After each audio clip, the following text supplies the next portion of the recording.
Germs, good morning. Ito yung ADB 160 natin. Ito yung sinasabi ko sa inyong top box natin. Nura na 35 liters. In-install natin tong top box kasama na lahat ng mga accessory dito. In-install natin tong top box na to several months ago. Hindi na natin alam kung kailan natin na-install to. Nakalimutan ko na. Tapos kasabay niya yung bracket, tapos yung crash guard, tsaka yung ilaw. Sabay-sabay yan.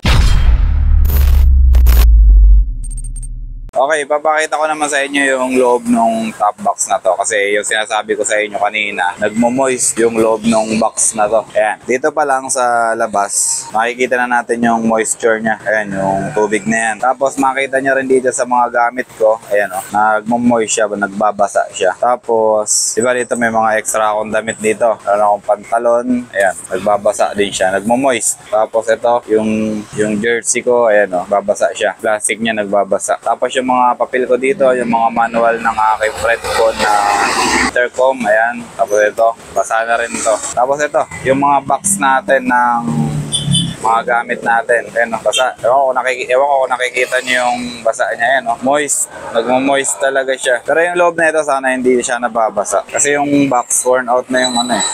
Kasi yung box talagang parang ano na, nadudurog na. Yung mga hairnet natin, hindi naman siya naapektuhan. Pero yung box, lumalambot na siya. Ayan, lumalambot na. Talagang nababasa na ng todo. Kitang-kita nyo, basa. Basa yung loob.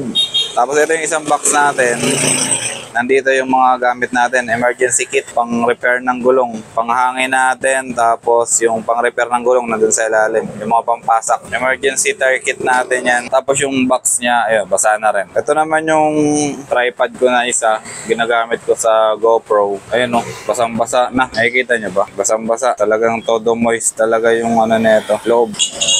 Ginawan ko na ng paraan to. Nilagyan ko ng garbage bag sa likod or sa ilalim para kung may tagas man or kung tumatagos man yung tubig, hindi niya naaabutin to. Kaya lang, ayun o, basang-basa yung ilalim. Ngayon ang gagawin ko dito, tatanggalin ko ulit tong cushion niya, synthetic leather niya. Tatanggalin ulit natin to. Tapos, lalaban ko ulit. Puro nakailang beses na ako maglaban nito. Yan, lalaban natin yan. Ito, ganun din. Tatanggalin din natin tong ibabaw. Tanggalin din natin to para makita niyo yung mga nagmo-moist dito. Okay. Ayan, tanggal na rin yung ibabaw. Ayun, kung mapapansin nyo, moist. Tapos ito yung sinasabi ko sa inyo na nilagyan ko na ng plastic or yung garbage bag. Pero tingin ko, tumatagos pa rin talaga. Ayan o. Kitang-kita. Grabe tubig. Oh, basang-basa. Basang-basa yung loob ng box natin. Kung nakikita nyo, basang-basa yung loob ng box natin. Ang gagawin natin ito, papatuyuin muna natin tapos bili tayong Pulkasil dun sa hardware. Tapos tatapalan natin lahat ng pwedeng tapalan dito. Wala tayong magagawa dito. Yun lang talaga yung natatanging paraan na pwede nating gawin na madali tapos kaya natin. Hindi naman natin to pwede disassemble tapos lalagyan ulit ng sealant. Hindi ganun yung magagawa natin kasi wala tayong magamit para disassemble itong top box na to. Sa ngayon, pinapakita ko lang sa inyo ito, Nura na 35 liters. Nakita nyo naman yung mga moisture na nagagawa niya dito. Tapos dito sa ilalim, ito hindi na to moist. Basa na talaga to. Hindi ko alam kung saan ang gagaling yung tubig eh. Kaya tatapalan na lang natin lahat ng pwedeng tapalan dito. Yan, basang-basa oh. So ayun lang, may ginawa akong vlog sa YouTube. Abangan nyo na lang. Tapos mamaya tingnan natin kung ano yung magagawa natin dito pag nilalagyan na natin ng Pulkasil. Sa ngayon, lalaban ko muna to. Hugasan ko muna tong cushion niya. Tapos, papatuyuin ko to. Open lang natin to ngayon. Papatuyuin natin, pupunasan natin. Tapos, bili tayo ng Pulkasil dito sa hardware ni Kapitan. Ayan, kita-kita din tayo sa YouTube channel natin. Abangan nyo yung full video neto sa YouTube. Kasi doon natin i-upload yung full video neto. Tapos, siguro upload ko din sa Facebook para yung ibang gumagamit ng Nura na 35 liters, makita rin nila. Tapos, kung may mga ibang brand na kaparehas na problema, pinapasok ng tubig, tingnan natin kung magagawa natin ng solusyon to para makatulong tayo sa iba.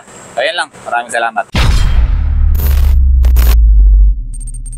Germs, magandang tanghali. Nagbabalik tayo dito sa ADB 160 natin. Kanina sinabi ko sa inyo yung project natin, itong Arwin box. Arwin kasi tawag ko dito eh. Arwin. So yan, Arwin box. Ang gagawin natin dito, lalagyan natin ng Pulkasil, yung mga gap niya. Tapos yung mga rivet part, lalagyan natin ng Pulkasil. Asan na yung Pulkasil natin? Kunin ko lang yung Volcasil dito sa loob. Ito.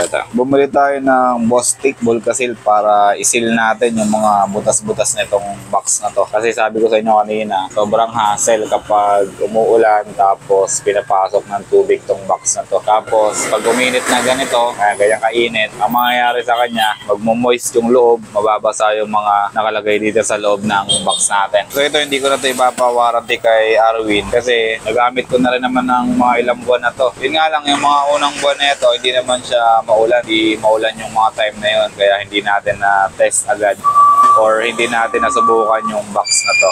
So ngayong season, medyo umuulan-ulan na, tag-ulan na talaga. Ang nangyayari sa kanya kasi, itong part na to talagang siya parang nagsasahig dito ng tubig. Sobra. Wala naman tayong garahe.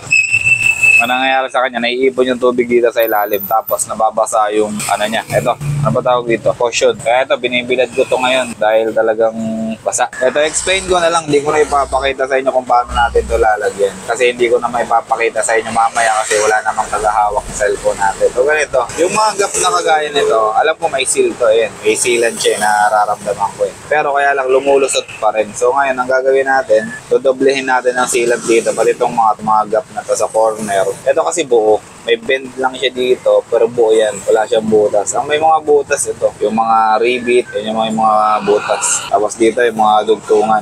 So ang gagawin natin, lalagyan natin itong Volcasil. Tapos mamaya papakita ko sa inyo kung ano yung mangyayari dito. Tapos itetest din natin mamaya sa bahay kung okay na ba o kung effective na ba itong nilagay natin na Volcasil. Ayun, pag naging effective, i-recommend ko sa ibang nakabak. Kung hindi man sila naka-Arwin box, i-recommend ko pa rin to sa mga, alam ko sa SEC, mayroon ding case, mayroon ding isang nag-video na pinapasok din yung kanyang box ng tubig. Ito, susubukan natin kung magiging effective tong Volcasil na ilalagay natin. So, kita-kita tayo mamaya pag okay na tong box natin, pag nalagyan na natin lahat ng gap nitong box na to. So, ayun. Germs, okay na. Ilagay na natin yung Volcasil dito sa top box natin. Naubos natin yung 75 ml na Bostik Volcasil. Ito, wala lang laman to. Naubos na natin. So yan, ipapakita ko sa inyo yung ginawa natin dito. Hindi natin nalagyan yung dito sa ibabaw. Yung mga rivet. Ito, ipapakita ko sa inyo. Hindi natin nalagyan yung mga rivet dito sa ibabaw kasi possible mag-cause din ng leak. Ayun, naubos na yung Volcasil natin. Wala nang laman. Bali ang nalagyan ng 75 ml na Volcasil. Ito, yung mga gap dito. Ito sa kanto. Tapos yung gap dito pa ganyan. Tapos kanto ulit. Tapos yung gap ulit dito. Paikot yan. Yung itsura niya, nagmukha siyang pangit. Ayun o. Patsi-patsi na yung box natin. Wala tayong magagawa. Kakaroon ng tubig sa loob. Kaya ito yung naisip natin na solusyon. So ayan. Kinapala natin yung Volcasil na nilagay natin paikot. Plus yung mga rivet na nandito, tinakpan din natin. Kaya kung mapapansin nyo, paikot na yan. Tapos yung dito sa taas, yung sinasabi ko sa inyo kanina, hindi siya inaabot ng Volcasil natin. Meron pa sana dito 2, 4, 6, 8, 10, 12. Meron pang 12 rivet dito na dapat lalagyan natin. Plus, yung ibang mga gap dito. Mga gap. May mga bend din dito. Gap din yan. Lalagyan din sana natin. Kaya lang, hindi na talaga umabot. So, sa ngayon, ito na lang muna. Tamang-tama, umuulan. Umuulan na dito sa floodway. Matitest natin to. Ilalabas natin tong motor mamaya. Pag umulan pa ng todo, ilalabas natin dito para ma-check natin kung may tulo pa rin. Ayun na lang muna sa ngayon. Update ko na lang kayo sa mga susunod na araw kung ano yung development nitong box natin dito sa ginawa natin pagtapal ng Volcasil. Kasi hindi naman natin basta-basta ito malalaman ngayong araw kasi papatuyuin pa natin to tapos saka natin siya i-test dito sa labas kapag may tagas pa rin, may tulo pa rin. Ayun, mamayang hapon naman kung kakayanin natin, pwede natin isprayhan ng tubig. May hose naman dito. I-sprayhan natin ng tubig itong box dito sa ibabaw. Tapos sa gilid, titingnan natin kung may lulusot pa rin na tubig. Sa ngayon, yun na lang muna. Yun na lang muna yung naisip natin na paraan para maibisa natin yung problema natin dito sa box natin na Arwin Arwin Box. Okay, so kita-kita na lang tayo sa susunod na update natin. Kita-kita lang ulit tayo sa susunod na video natin about dito sa motor natin, kung ano yung mga nangyayari dun sa mga nilagay natin na upgrade, mga additional. For example, yung crash guard natin, na-update ko kayo dun sa mga kalakalawang niya. Tapos, ano pa ba? Yun, sa side pannier natin, update ko ulit kayo sa mga susunod na video natin. Pero sa ngayon, ito na lang muna. Tingnan natin ulit to. Pinapatuyo na natin yung Bulgasil. Antayin na lang natin matuyo yan ng todo. Tapos, i-test na natin. I-flood test na natin ulit to. Kung may tutulo pa rin. Ito hindi to counted nawisikan lang. Di ba yan counted? Wala pa yan. So, ayun na lang muna. Kita-kita tayo sa susunod na video. Ingat. Ride safe sa lahat. Bye-bye.